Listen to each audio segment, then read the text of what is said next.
Saudara-saudari yang terkasih dalam Kristus, marilah kita mendengarkan firman Tuhan.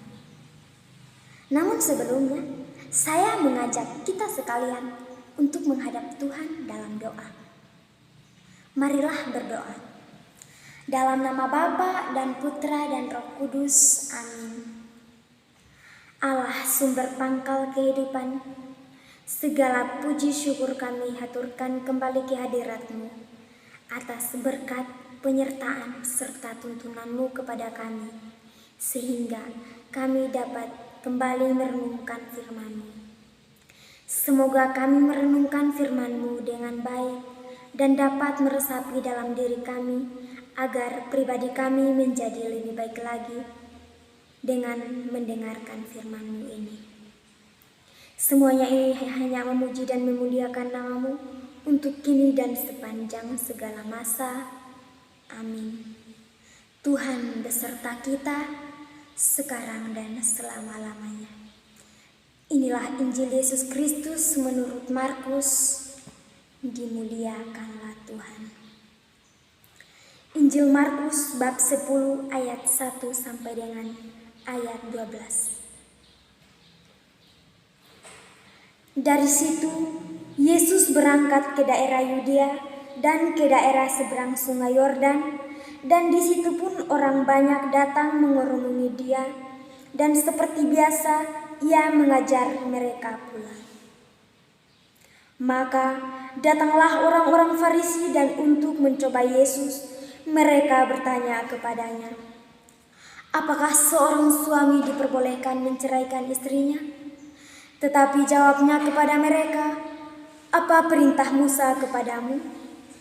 Jawab mereka, "Musa memberi izin untuk menceraikannya dengan membuat surat cerai."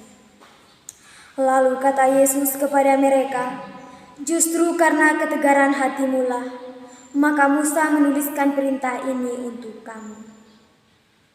Sebab pada awal dunia, Allah menjadikan mereka laki-laki dan perempuan. Sebab itu, laki-laki akan meninggalkan ayahnya dan ibunya dan bersatu dengan istrinya, sehingga keduanya itu menjadi satu daging. Demikianlah mereka bukan lagi dua, melainkan satu. Karena itu, apa yang telah dipersatukan Allah tidak boleh diceraikan manusia." Ketika mereka sudah di rumah, murid-murid itu bertanya pula kepada Yesus tentang hal itu. Lalu katanya kepada mereka, "Barang siapa menceraikan istrinya lalu kawin dengan perempuan lain, ia hidup dalam perzinahan terhadap istrinya itu. Dan jika si istri menceraikan suaminya dan kawin dengan laki-laki lain, ia berbuat zina." Demikianlah sabda Tuhan. Terpujilah Kristus.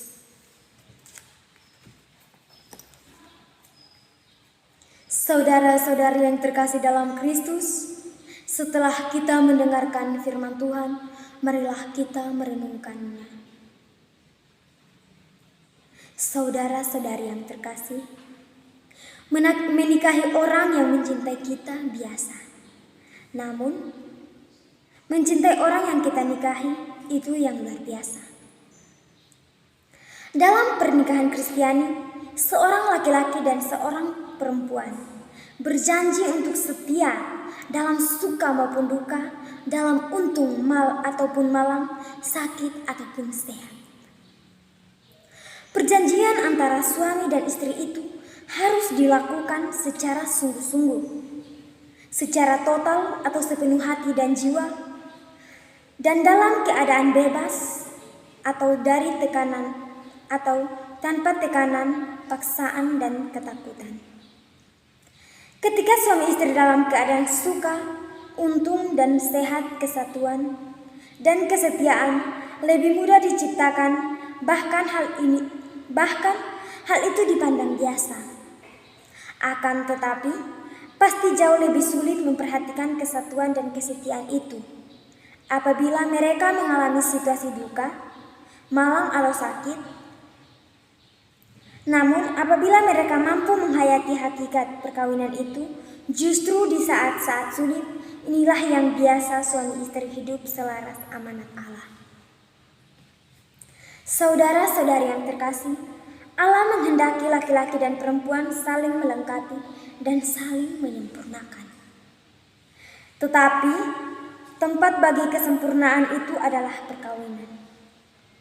Marilah menjadi pasutri yang luar biasa, mampu mencintai orang yang dinikahi sepanjang hayat.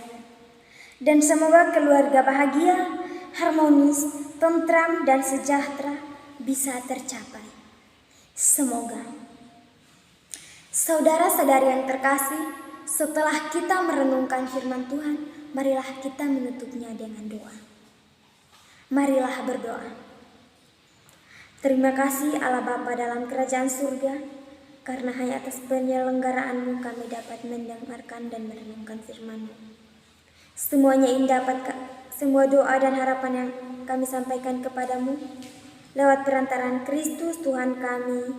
Amin. Dalam nama Bapa dan Putra dan Roh Kudus. Amin.